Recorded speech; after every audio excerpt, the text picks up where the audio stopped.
Working into programming here as we follow breaking news in Seattle. A duck tour bus has been involved in a head-on crash with a charter bus. We're learning there are several people injured here. Clearly, this is a mass casualty incident here. Rescue crews are working hard here, getting patients to the hospital, and this is a very fluid situation here as we can now zoom out and sort of see some of the damage to the side of that charter bus. And as we watch, Mimi, it does look like they're pulling people mostly out of that bus that appear to be injured. You're following along on Twitter, which I'm sure a lot of you are, sort of getting updates here. One of the reporters with the Seattle Times, Jennifer Sullivan, we are news partners, and she's on the street there, who talked to a witness who says they were behind the duck's vehicle, and she just tweeted this saying, that witness says the duck's vehicle swerved hard to the left, then slammed into a car and then into the tour bus. 2 fatalities and 9 people have been critically hurt. My God. That just coming in from the Seattle Fire Department. We have breaking news this morning. A deadly shooting rampage at a house party in that waterfront community. 3 people dead,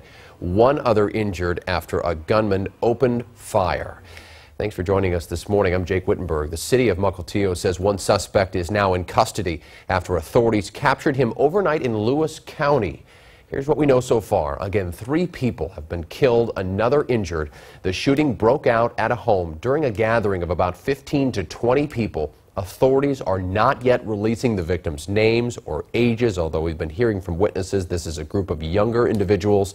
This happened in the 10,000 block of Chenault neighborhood.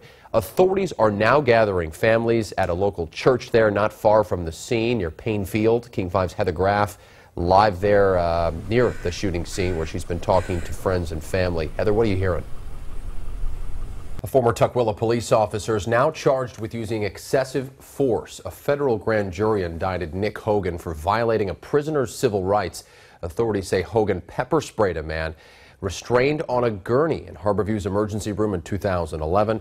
He's now a Snoqualmie police officer. We learned late today that that department has also suspended him. Hogan faces up to 10 years in prison and a $250,000 fine. And good Monday morning to all of you. We're tackling the issue of homelessness this morning, as you mentioned in our continuing series, State of Homelessness. We are. We're here at Tent City 5 at Inner Bay. We've been here all morning long. People are just starting to wake up. Yeah. Some will actually be leaving here and going to work. Yeah, that's right. Bags slung over their shoulder. Right. This is a very, very active camp of all of the tent cities in the city. We've been talking with the residents here this morning. They're happy that we're here as well, tackling this issue. Yeah. Right here at Tent City 5, Governor, there are people that show up with vouchers from the state to try and pay for rent in King County. Right. Some of them say, I get a check for $800 from the state.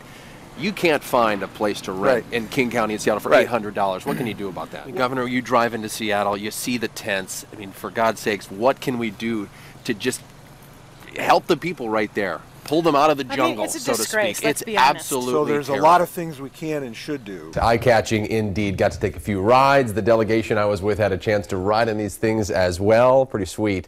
But it isn't as much what the cars look like on the old streets of Havana as it is what they symbolize. Along with the charm of Havana, there seems to be a picture on every street corner. And you might say, on the street, there's art. In a lot of ways, Havana is a rolling car museum. Everywhere you look, there's an American classic with iconic brands like Buick or Ford etched in that signature chrome. For Juan Alfonso, a '56 Chevy will do. It's big and fast. This is another example of the Cubans making the best of what little the communist government affords them. They're here because in the 60s, when Fidel Castro took over, U.S.-Cuba relations soured. American imports stopped. No more parts. There are other foreign models out there. But it's still as if Cuba is frozen in time. Hola. So hop in. Every owner we talk to is beaming with pride. Antiguo, esto es clásico. They've managed to find all the parts they need. There are a lot of them, and I can always find something. And over time, a new engine that fits. This one's surviving just fine. What's a classic American car without classic American music? Eagles. I like the Eagles and all the American music of the 1780s and 90s. I applaud these guys for what they love in this car. For American car lovers like curator Scott Kelly, this has got an artistic look to it. Observing from Tacoma's America's Car Museum, the cars are a symbol of strength and ingenuity. It's not like a car you would generally see that fits into, the more traditional collector car world in the United States. They're all patched together to keep them running all these years, so it's not uncommon to find a Korean diesel engine under the hood, not exactly fresh off the assembly line, but it's their own, and the cars are as much a part of the culture as rum and cigars.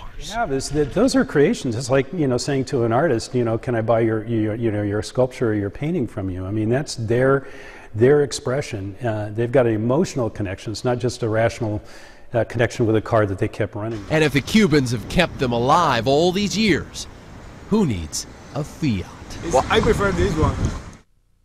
American car lovers chomping at the bit to get to Cuba and check these things out. But even if the U.S. embargo is fully lifted, don't expect these cars to really, hop over to the United States very quickly. It's just going to be really expensive. Not to mention, I did not find very many Cubans who are really willing to part with these cars. They love them so much. Sitting around, Jake, waiting to pick people up? Is that sort of the case? Yeah, they're all over the streets, and since the government's really been loosening up, they have been allowing these car owners to use them as taxi cabs to make a little extra money on the side. But as it was recommended to me, take the yellow cab if you go to Cuba because they're government-owned, more reliable, you know that you're going to get a fixed price. But I couldn't resist. Had to ride along. Good morning, everybody. We are back at 1075 this morning in Seattle's Inner Bay neighborhood as we take a comprehensive look at the state of homelessness here in our city, our county, and in our neighborhoods in Washington State. We want to first here take a look back at a plan 11 years later. It was started as the 10-year plan to end homelessness. King 5's Alex Rozier took a comprehensive look at that and spoke to people about the successes and the failures of this program. Alex, what'd you find out? One of the biggest questions that people ask, advocates say they get asked all the time, is where do these folks come from? Right. Do they live here? Are they from outside of the state, outside of this particular zip code? We went out to try to find the answer to that question, and the answer may surprise you. As thousands flock to a thriving Seattle these days looking for big opportunities, they'll also find a growing homeless population here too, full of many others who came looking for the same thing.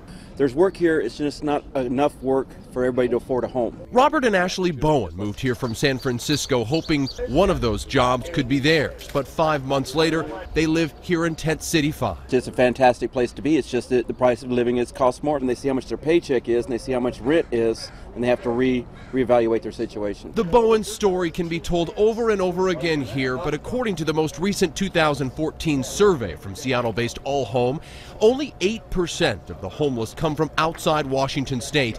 An overwhelming 86% of people living on King County streets are from King County.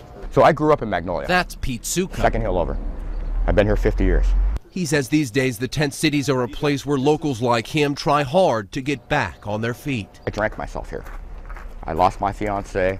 I haven't seen my kids in a while, but I'm starting to build that back. So is Charlie Johnson, also from Seattle, who says the growing number of resources for the homeless is attracting people too. This is a place that's drawing people for jobs, for opportunities, but I think it's also drawing people for help. Help and a better life close to home, now with a new family.